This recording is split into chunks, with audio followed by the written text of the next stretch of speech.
The brand we know as Mercedes, the one that competes so heavily in Formula One, their relationship with the auto space literally goes all the way back to the invention of the motor vehicle. Welcome back to Grid Chat, your one-stop shop for everything going on in the world of Formula One. I'm your host, Marissa Tandon, and right now, while there are no cars on track, I still want to talk about the world of cargo fast, so we are using this off-season to do an educational series. As I've covered Formula One over the past season, I have found that so many people have so many of the same questions, so I thought, why not just answer all of those questions in one place, and also give you an opportunity to ask some of your own. If you're just joining us, so far in this series, we have already talked about the point system, why we have two different championships and how they work, the makeup of a race weekend, and the different types of jobs that you might see on a Formula One team. And now we are at the very fun part, which is choosing which team you want to support. But since there are 10 teams on the grid, and a lot of history across all of them, instead of doing one giant long episode that you have to listen to in a long sitting, we are doing 10 individual episodes. So far, we've already covered McLaren, Ferrari, and Red Bull. And so today we have arrived at Mercedes. In each of these episodes, you will learn a little bit of the history of the team, how they came to be, how those pieces of their history still apply to their vibes today, and the current state of affairs. So if you haven't listened to the other team episodes, make sure to go back and listen to those. And if you've been listening every day this week, welcome back. Today we're going to start with the history of Mercedes. But I'm going to put it out there, this is going to be a brief history because the history of Mercedes is literally as long as the invention of the automobile. And just in the world of Formula One, they've already had a number of very important moments that I want to make sure we touch on. So let's dive in with the very beginning. In 1885, Karl Benz, a German engineer, created what is regarded as the very first motor vehicle. It was called the Benz patent motor wagon, and he owned the very first patent that existed for a motor vehicle. This first iteration of the car was only a single-cylinder engine. The patent was confirmed in 1886, and by 1888, people were actually able to purchase it. Karl Benz continued to be a part of developing motor vehicles, and in 1926, his company merged with another company. From there, that company grew into the company we know as Mercedes-Benz today. And obviously, it stands to reason that when motor racing became a thing, Mercedes-Benz was very much a part of it. And while they were a part of many firsts, one of the most interesting things that they are kind of credited with inventing in motorsports is a racing manager. These days, we call them team principals, and the Mercedes team principal is pretty famous, Toto Wolff. He's one of those team principals that's very forward-facing and that you have seen memed a number of times. You have also probably seen some thirst traps of that man. The guy who basically invented his job back in 1926 was named Alfred Neubar.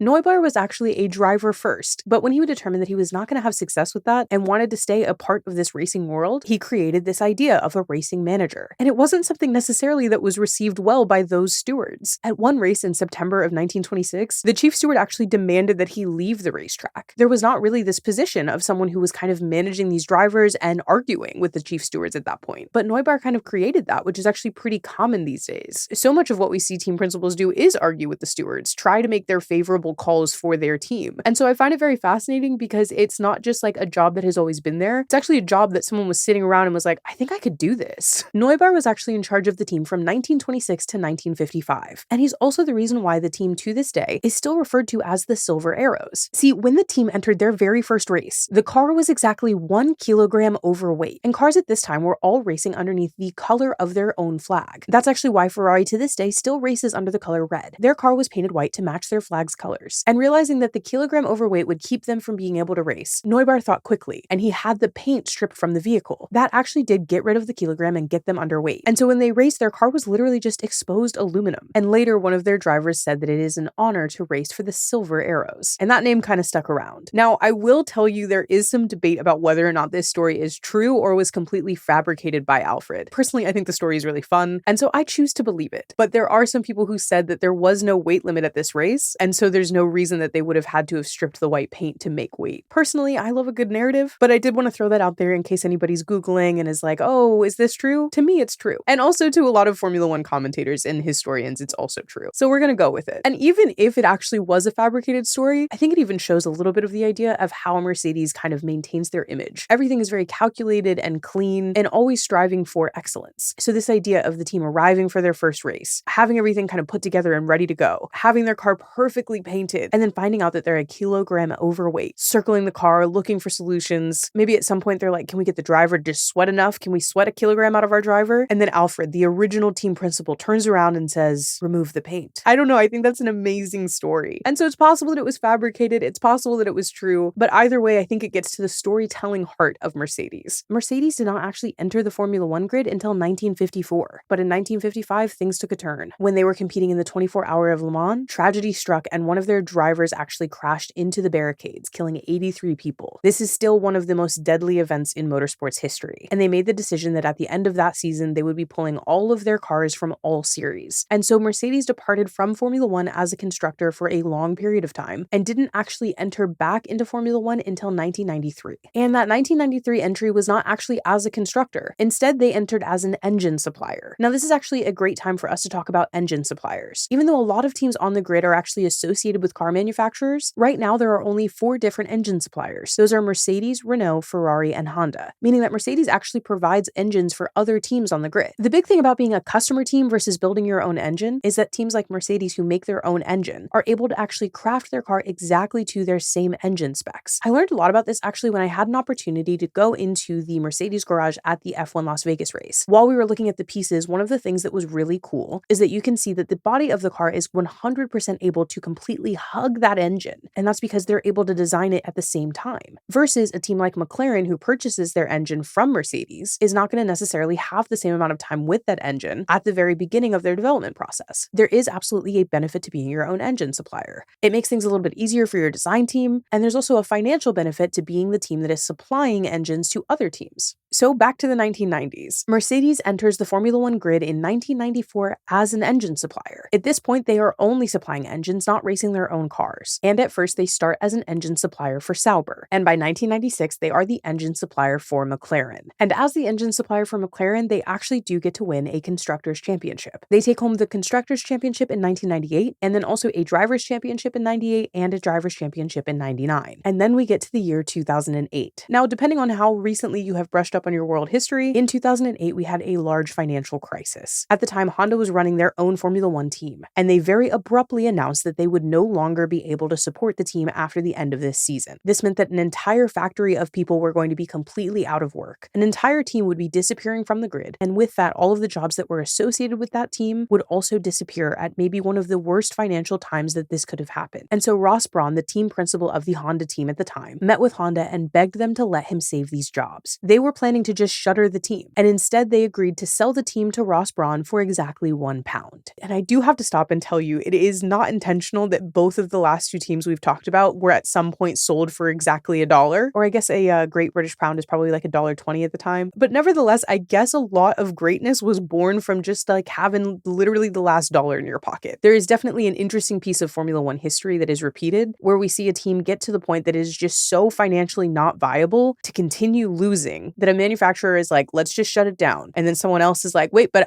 wouldn't you rather have $1? So Ross Brawn buys the team from Honda for £1. And they're also able to get Formula One to approve an engine supplier deal with Mercedes. And that takes us into the era of Brawn GP. For the 2009 season, Ross Brawn has officially bought this team. He owns 54% of the team. And when discussing things with the rest of the people he was able to keep on, they determined that because he was the one who wanted to make the bid to save the team, they should name the team after him. So the team formerly known as Honda enters the 2009 Formula One season under the name Brawn GP. Now, this is one of the coolest stories in Formula One history. I'm going to take you through a lot of it, but I also would highly recommend the series that Formula One actually made. There was a documentary series hosted by Keanu Reeves, and it includes a lot of firsthand accounts of the people who were actually involved in the team. I also had an opportunity to meet someone when I was at that WhatsApp Mercedes dinner back in Vegas, if you were following me back then, who actually was a part of the marketing team all the way back to Brawn GP. So this one season of Formula One history is a really big one. And I honestly think it's one that's like not too far back in history. It was still in the 2000s, but it is one that I think we should talk about more. So that's what we're going to do. Let's get into it. Brawn GP was a team that no one was really expecting to succeed. They had literally just been on the brink of bankruptcy. They still, despite keeping the team in order, had to let a lot of people go, and they were sort of expected to be a backmarker. Part of the reason why Honda was getting out was that they had not been successful. And so when they arrive at the Australian Grand Prix in 2009, the very first race of the season, they actually kept the same drivers from the Honda team. Those 2 drivers were Rubens Barrichello and Jenson Button. Now, Jenson Button is one of those names from Formula One that you're going to hear a lot. He's in those recognizable names that people still talk about. And you've probably seen him on TV if you've ever watched F1 TV, as he's currently a commentator. But part of the reason why you know Jenson Button's name is because of this 2009 season. When Brawn GP shows up to this Australian Grand Prix, Jenson Button shocks everyone by qualifying on pole, and not only that, but his teammate is right behind him in second position, and they were able to maintain that all the way through the race, finishing 1-2. This was something that nobody was expecting. Brawn Braun GP was not expected to be a competitor, much less to absolutely dominate the season opener. And this team really was a scrappy one. It's half owned by their team principal, who bought the team for £1 because he was literally going to be out of a job otherwise. And the one other really big thing is literally right before that first race, they do get one big sponsor, and that is Sir Richard Branson. You may know Sir Richard Branson for a number of different reasons, but pretty much all of those reasons have the word Virgin attached to them. He has Virgin Atlantic, the airline, he has Virgin Cruises. I personally know him as the guy who almost ruined William Shatner's life, but let Jeff Bezos do it instead. This is a small aside, but it is a good story and one that I'm kind of obsessed with. Sir Richard Branson started a company called Virgin Galactic. This was a private spaceflight company, and it was part of what started this sort of like privatized space battle. There were 3 companies that were started, and they were all kind of in competition with each other. You had SpaceX, Virgin Galactic, and Blue Origins. Virgin Galactic and Blue Origins are the 2 that we're talking about for the purposes of this story. Richard Branson owned Virgin Galactic, and he actually invited William Shatner to be a part of one of their space flights. This was supposed to be kind of like a cool marketing situation. These flights that these companies offered sort of allowed you to get on a plane, fly into space, and look back down on Earth while orbiting it. And then you just went back down to Earth. It was just sort of like a very cool opportunity to look at the planet. And then you went back down to Earth. You didn't land on the moon or anything. You just had this cool opportunity to fly into space and look back down at the Earth. Now, William Shatner very famously originated the role of James Tiberius Kirk on Star Trek. And so Virgin Galactic was like, wouldn't it be cool if you came to space with us? And William Shatner was like, I think I am too afraid. Please, no thank you. However, when Jeff Bezos got into the game and his Blue Origins company was competing with Virgin Galactic, they convinced William Shatner to get on the plane. And this was a big deal because at 90 years old, William Shatner became the oldest man in space. But when he came back down, William Shatner has literally never been the same. He actually wrote an op-ed piece for Variety about his experience, the title of which is William Shatner, My Trip to Space Filled Me with Overwhelming Sadness. And I am going to read you a quote from this article, and then I promise we will get back to how this connects to Mercedes. He's talking about the period of spaceflight where he's weightless and looking back down on Earth. He said, I love the mystery of the universe. I love all the questions that have come to us over thousands of years of exploration and hypotheses, stars exploding years ago, their light traveling to us years later, black holes absorbing energy, satellites showing us entire galaxies in areas thought to be devoid of matter entirely. All of that has thrilled me for years. But when I looked in the opposite direction, into space, there was no mystery, no majestic awe to behold. All I saw was death. And again, this is not an episode about spaceflight, so I will cut myself off there, but if you've never read that article, it is kind of just overwhelmingly sad. And also, I feel he has never given a public appearance that has been the same. All of that is to say that Richard Branson could have been the man that ruined this man's life, but instead he just sparked the idea in another guy who ultimately ruined William Shatner's life. But years before space travel, how does all of this tie into Mercedes? Literally right before the Australian Grand Prix, Richard Branson agrees to be a large sponsor for Braun GP, which also starts to cause a little bit of chaos throughout the season as he changes each one of the brands that he wants to have sponsoring the car on each race. So if you look at the Braun GP car from that 2009 season, you will see a number of different Richard Branson companies advertised on them. And that is because he was pretty much the largest benefactor of the team. And after that barnstormer of an opening, Jenson Button goes on to win 6 of the first 7 races of that season. And they continue on the rest of the season unable to be caught. But they were also unable to continue innovating because of their budget. So while they had built this amazing car, some teams were starting to figure out what they had done that made the car so good and trying to catch up. However, they were not able to catch up by the end of the season. Braun GP took the Constructors' Championship that year. Jenson Button took the Drivers' Championship, and his teammate was close behind him in second. Braun GP is one of these incredible stories that comes out of Formula One, where you have a team that the year before, in 2008, when they were run by Honda, finished 9th in the Constructors' Championship. And then the following year, with less resources, and really just a hope and a prayer, and a little bit of engineering brilliance, they actually go on to win the Drivers' Championship and the Constructors' Championship in the only year that they operated under that name. At the end of the season, it was announced that their engine suppliers, Mercedes-Benz, would be taking over the team. And thus, in 2010, we see Mercedes return to the grid as a constructor for the first time since 1955. So in 2010, we start the Mercedes-Benz era as we know it today. Mercedes takes over Braun GP, and they hire 2 new drivers, a young driver named Nico Rosberg, and a returning legend that we've already talked about in this series, Michael Schumacher. This was a really big deal because Michael Schumacher was returning to Formula One after having been one of the greatest to ever do it. However, that first year back is pretty rough. They can't maintain the incredible nature of last year's season running as Braun GP, and Nico Rosberg actually outperforms Michael Schumacher. Schumacher stays with the team through 2012, and all 3 seasons they really do struggle. And then in 2013, a driver who already had one driver's championship under his belt, Lewis Hamilton, came over as a driver for Mercedes. Now, to understand this driver pairing of Nico Rosberg and Lewis Hamilton, we have to go a little bit back in history. Nico Rosberg and Lewis Hamilton grew up racing together. By all accounts, they were at first very, very close friends, and then very quickly, as things got more and more competitive, pretty intense rivals. However, all the way through their journey to Formula One, they stayed very close, and Nico Rosberg actually made it to Formula One 1 season ahead of Lewis. You may actually remember back in the Ferrari episode when we talked about Fred Vasseur that Nico and Lewis were on the same GP2 team, and that Nico won his championship with Fred Vasseur. So Nico makes it to Formula One first, Lewis is very happy for him, and they're able to kind of share a couple of moments where they're rooting for each other. But in 2013, they become teammates. And one thing about Formula One, the only person that can really be a direct head-to-head competitor with you is the guy who has the exact same car and resources as you. At first, things seem fine, but in 2014, something changes, and that is the car regulations. You probably have heard a lot about the regulations changing next year in 2026, and that this is the last year of these current regulations. The regulations of the car do change, and that's partially in an effort to keep one team from just continuing to dominate forever, because once they figure out how to do it, they're obviously further ahead of the rest of the teams. So instead, we operate in windows where we have a certain number of regulations that we stick to, and then we change them, which means that the cars have to be redeveloped. In 2014, we enter the hybrid era, which is the first time that we actually use hybrid engines in Formula One. Mercedes is the team that figures out how to make this hybrid engine work better than anyone else, and so we enter into an extreme period of dominance. In 2014, Mercedes wins 16 out of 19 races in the season. 11 of those are actually 1-2 finishes. So not only do they take the Constructors' Championship, Lewis Hamilton wins his first world title with Mercedes and his second title overall. And then baby, it is banger after banger. In 2015, Lewis Hamilton wins a third world title, a second consecutive. Mercedes again wins 16 out of 19 races that season, and they beat their own record from the year before, making 12 of those 1-2 finishes. In 2016, we have more races that season. We up it to 21. So Mercedes goes, oh, we'd like to win some more, please and thank you. They take home 19 of 21 races. But this is also the season we have to talk about this rivalry. You may have heard it referred to as the Silver War or perhaps Brocedes, depending on which part of the internet you're on. See, the trouble is Nico Rosberg and Lewis Hamilton are very competitive. And what was once a close childhood friendship now becomes a very contentious situation on track. And despite this incredible record, you should know that these guys actually literally got so intense that they crashed each other out on track. At a certain point, it got so bad that Toto Wolff, the team principal, sat them both down and made them sign a contract saying that if they caused any more damage to each other's cars, they would be financially responsible. Nico Rosberg was actually the one who revealed this fact, and we have a lot of tense moments of Nico and Lewis's teammates. There are a ton of very famous clips that you will see. These guys were absolutely at each other's throats. The level of behavior, we got to a point where it was kind of petty, but also who doesn't love petty? Again, Toto Wolff, the guy who had to pay for the cars and made them pay for it, I don't think he was loving the petty. Regardless, at the end of the 2016 season, Nico Rosberg is actually the one who takes home the driver's title, and he almost immediately afterwards announces that he'll be retiring. And for one last petty dig, Lewis Hamilton is told about this, and he says it's the first time he's won in 8 years. It makes sense.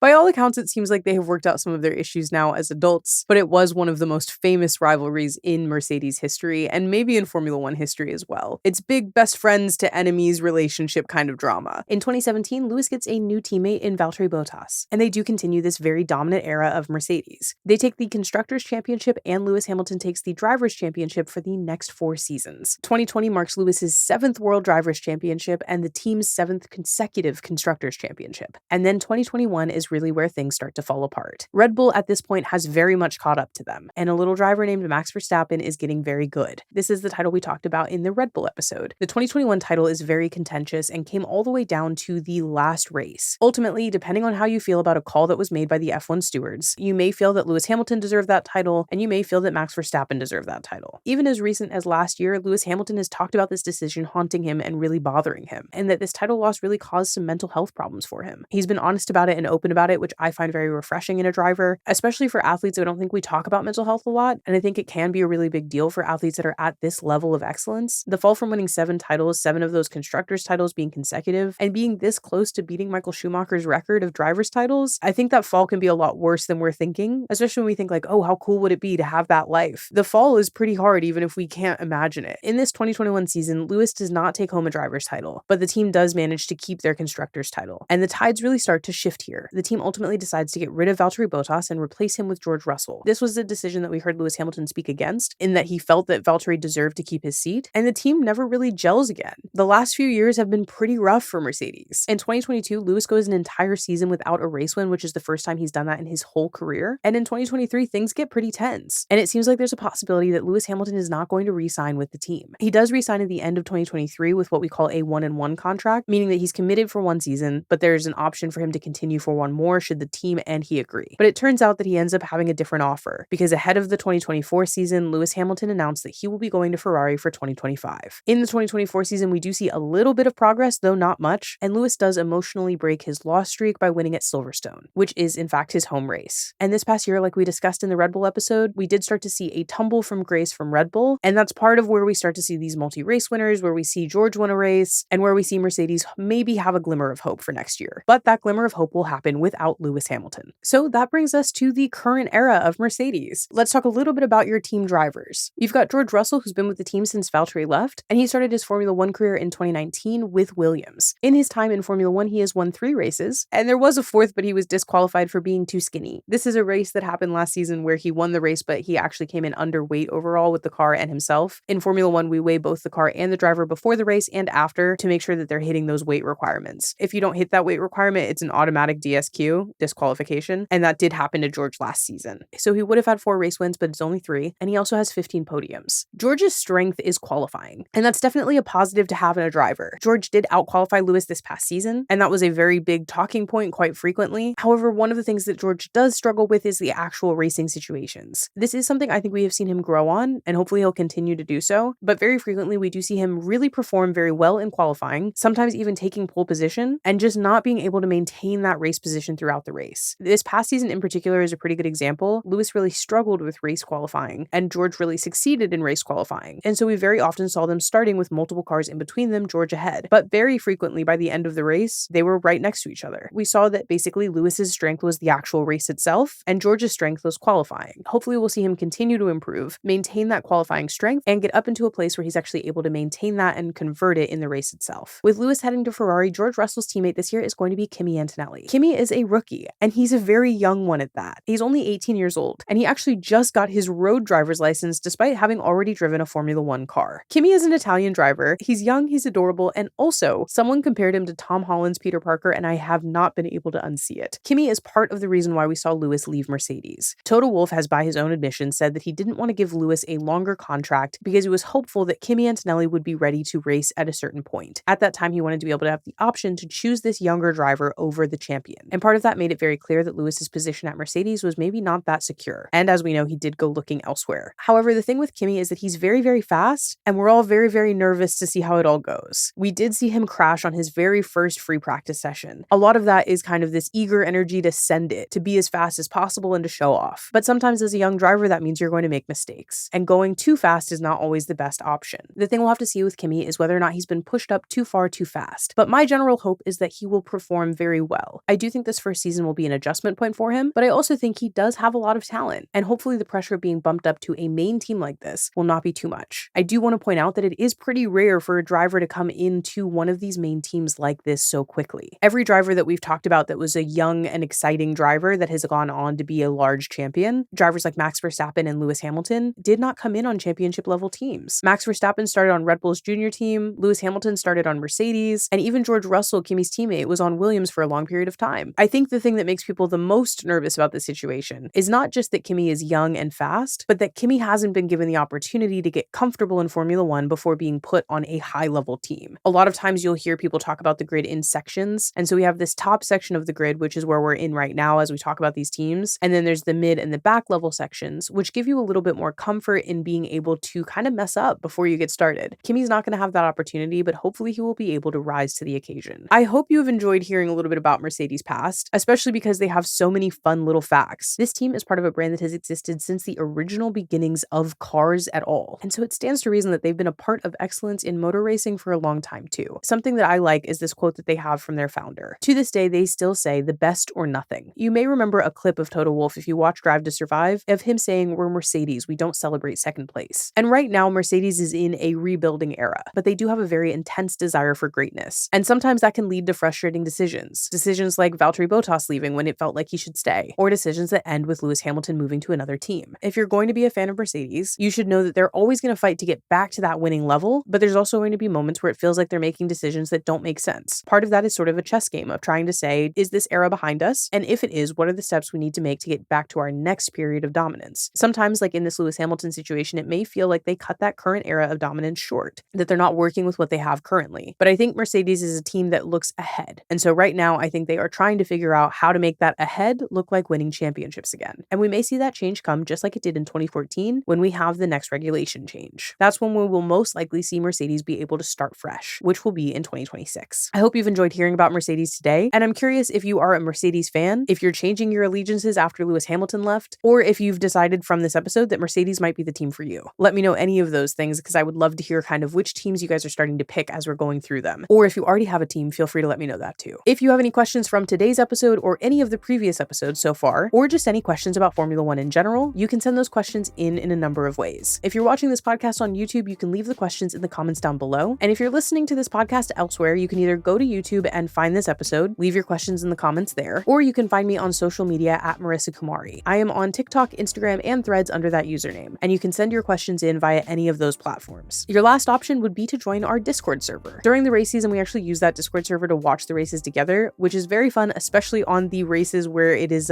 a very bad time in the US. I am on Pacific time, which means oftentimes I am up at like 4 in the morning to watch these races, and we can all watch them in the comfort of our pajamas in our own home, but still feel like we are having fun together. For this off season, while there are no races, we are using that Discord server just to stay in touch, talk about the things that are going on and the announcements that we're seeing, and also if you have any questions, you can send those in, and we're working those answers into these episodes. I will put the links for all of those options down in the episode description below, and I will see you tomorrow when we talk about Aston Martin.